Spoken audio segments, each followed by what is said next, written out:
I've really been trying to wrap my head around how it is possible that half of the United States voted in Donald Trump for a second term in office. And the more I think about it, and the more I hear these interviews with Trump supporters that are seemingly regretting their vote, the more I realize that many Americans did not even consider the negative impacts that something like mass deportations would have.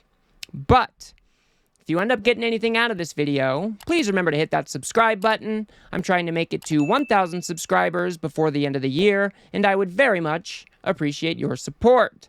Now, Donald Trump did a whole bunch of crazy things surrounding immigration during his first term, but I am convinced in a second Trump administration, things are going to get much, much worse. And for those of you that need a reminder about the types of promises he has been making, let's go ahead and take a look. My administration will terminate every open border policy of the Biden administration. We will begin the largest domestic deportation operation in American history. I will run the biggest deportation operation this country's ever seen. America is for Americans and Americans only. They're poisoning the blood of our country. Getting them out will be a bloody story. If you come back, you will be executed. You will be killed immediately. So it really doesn't sound like they're messing around. And Donald Trump is now staffing up his White House with MAGA lunatics that are going to try to carry out these mass deportations. But I think when America thinks mass deportations is not congruent with what Donald Trump intends to do. I think Americans think that the Trump administration is going to go round up a whole bunch of criminals that don't deserve to be in the country. But they are promising to go much, much further. He's talking about ripping away the citizenship to some people or the temporary protected status of people who are here legally. So let's go ahead and take a look at a brief overview of what these mass deportations might actually look like. And then we'll go from there. On the campaign trail, President-elect Donald Trump repeatedly promised to launch what he calls the largest deportation operation in American history, targeting undocumented immigrants. By the way, there are roughly 11 million undocumented immigrants living in this country today. And a CBS News analysis found it would cost up to $216 billion over Trump's next term to deport them all. Just to break that down, that's $54 billion per year. For comparison, last year's budget allocation for the Immigration and Customs Enforcement was just $9 billion. But beyond the price tag, the bigger question is how exactly would these mass deportations work? Trump has said he'll deploy the National Guard to detain undocumented immigrants, tap into local law enforcement to keep track of them, and ramp up workplace raids. He has pledged to invoke the Alien Enemies Act of 1798, which allows the president to detain and remove immigrants during wartime. So he's literally going to use centuries-old law to try to remove as many immigrants as possible. I honestly do not think that is what Americans had in mind. I think this election was a referendum on the inflation that we felt coming out of the COVID-19 pandemic. And although I think the Biden administration did a great job bringing us out of the pandemic, I think people were frustrated. They went through a lot of pain during that inflation, and when they went to the voting booth, they just voted for the other guy instead. I've done a whole video about this. But it's really unfortunate, if that is the case, that nobody really considered the negative impacts of something like mass deportations. Because economists were ringing the alarm bells way before the election telling, hey, man, you guys think that food prices, gas prices, housing prices are going to go down if you're trying to remove millions upon millions of people? Well, you'd be mistaken. I mean, we can look at this article from Bloomberg here. Trump's immigration policy would make food inflation even worse. And it's actually pretty simple math when you work it all out. Let's go ahead and read this paragraph really quick, just to give you some context as to why food prices might be affected by mass deportations. Almost 1.7 million undocumented immigrants work in the food supply chain, according to a 2021 report from the Center for American Progress. The report listed almost 300,000 working in farming and agriculture, 206,000 in food production, such as slaughterhouses and commercial bakeries, 154,000 in grocery and convenience stores, and then another 833,000 in restaurants. So not only are these people serving food at your local restaurants, washing the dishes, but they're also, many of them are out there picking fruits and vegetables and working on farms.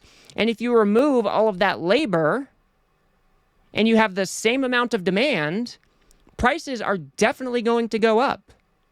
If farmers and others cannot keep up with supply, and then the demand stays about the same, then prices are going to shoot up. So to think that Donald Trump can have the best of both worlds, where food prices are going down and you are still deporting millions of people, doesn't seem like it would be plausible. And it doesn't only affect food markets. We can even look at the housing markets as well. Because while it might seem intuitive that if you kick out millions of people, those people aren't going to be competing with you when you go to buy or rent a house. But nobody ever considers the other side of that trade. Immigrants make up a large portion of our trade jobs. So while you need to be building houses to bring the prices of housing down, if you take away that workforce, not as many houses are going to be built. Thus, the prices of housing are going to go up.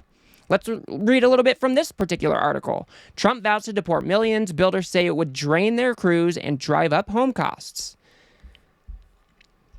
Let's go ahead and look at a couple of different paragraphs here. Former President Donald Trump's pledge to launch the largest deportation operation in the history of our country would hamstring construction firms already facing labor shortages and push record home prices higher, say industry leaders, contractors, and economists. It's really important to also remember that we have had historically low unemployment for long stretches of time. I think in 2023, the average unemployment throughout the whole year was 3.7%. So it's not like there's all these Americans that are just waiting to pick up jobs if these people leave. No, everybody is employed. We are at near full employment. So if you are removing significant portions of the workforce, prices are going to go up. Let's go ahead and continue reading. It would be detrimental to the construction industry and our labor supply and exacerbate our housing affordability problems, said Jim Tobin, CEO of the National Association of Home Builders. The trade group considers foreign-born workers, regardless of legal status, a vital and flexible source of labor, to builders estimating they fill nearly 30% of trade jobs like carpentry, plastering, masonry, and electrical roles. 30%. That number is huge. And if you take these people out of the workforce, not as many houses are going to be built. And he kind of spells it out in a little more simple terms here. The labor pool is tight already, with the U.S. construction industry still looking to fill 370,000 open positions, according to federal data.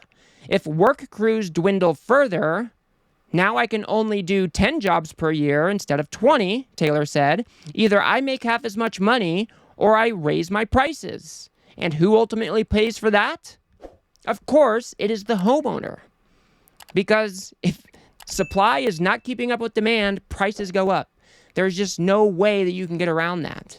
So it is insane to think that Donald Trump is going to be able to do mass deportations and prices are going to stay the same or fall. No, they're all going to go up.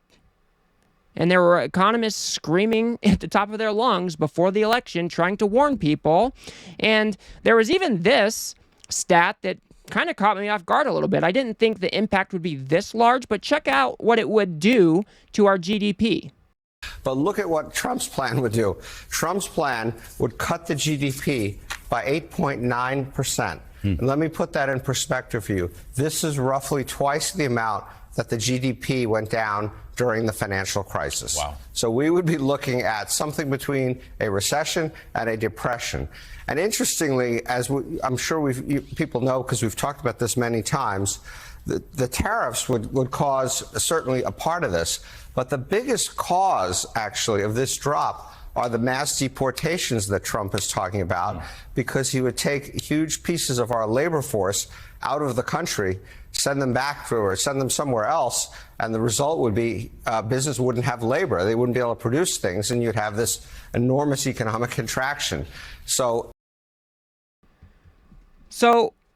8% drop in GDP is huge. All of that caused by mass deportations, because you are taking so many people out of the labor force. You have companies that are now not able to produce as much.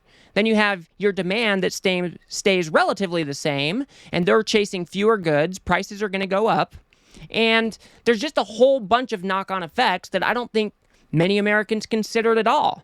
And not only is it going to affect our economy, there is going to be a human toll as well. And if we think that Americans aren't going to get swept up in these mass deportation sweeps, I think we're sorely mistaken. I mean, check out this story about when we did deportations in the 30s and just how many Americans ended up being deported. The deportation of American citizens is something that we have seen over and over again. For example, in the 1930s, there was also a massive deportation campaign against Mexicans. It occurred, of course, during the Great Depression. We estimate that from 350,000 to 1 million people were deported, and that over 60% of those were American citizens. These deportations that Trump is claiming that he will do will have mass implications to our civil rights, to our communities, and to our economy, and of course, to the people who are being deported themselves. 60% were Americans? Now, do I think 60% would be the number in Trump's plan? No. But even 5 or 10% of American citizens being ripped away from their families is way too many. Not to mention all of the civil rights implications of breaking down people's doors and ripping kids from their parents. It's going to have a devastating effect on society at large, on families as individuals. It's going to be devastating. It's going to be an absolute stain on the United States. And I'm just not convinced that many Americans considered this at all.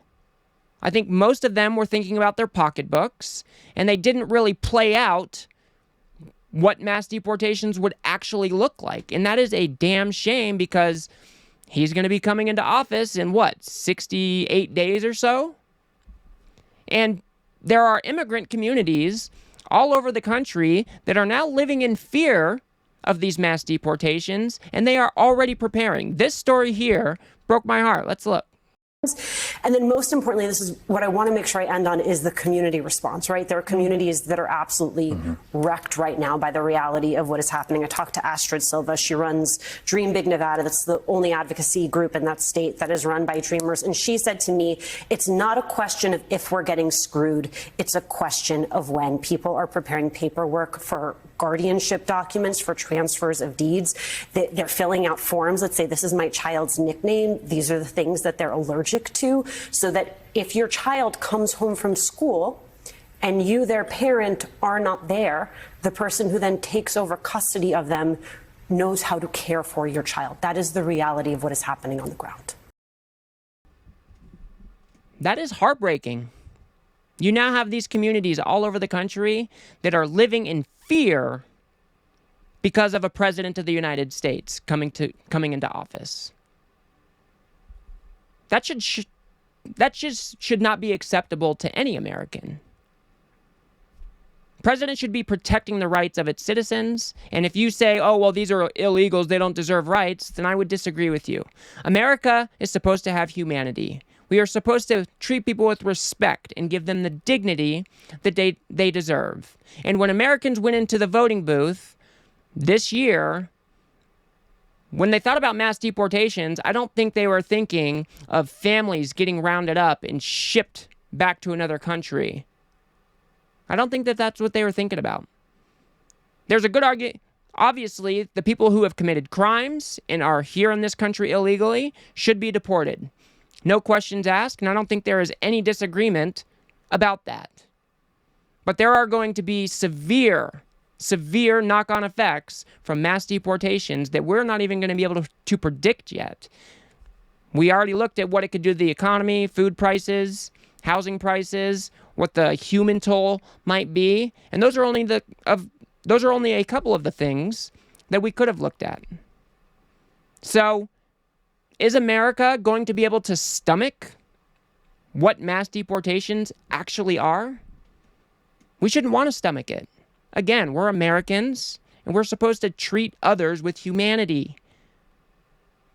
We are better than Donald Trump's vision for mass deportations. And we need to make sure that we are in the Trump administration's face every step of the way to make sure that we can push back against his worst impulses. But I'll leave it there for now. If you guys got anything out of this video, please remember to smash that like button and subscribe. Maybe share with a friend or two. I'd very much appreciate that. Like I said, I'm trying to make it to 1,000 subscribers before the end of the year, and I would very much appreciate your support. If you want to see Jim Jordan say that elections, of course, are free and fair, only when their guy wins, go ahead and watch that video on the screen now. Otherwise, I'll see you guys on the next one.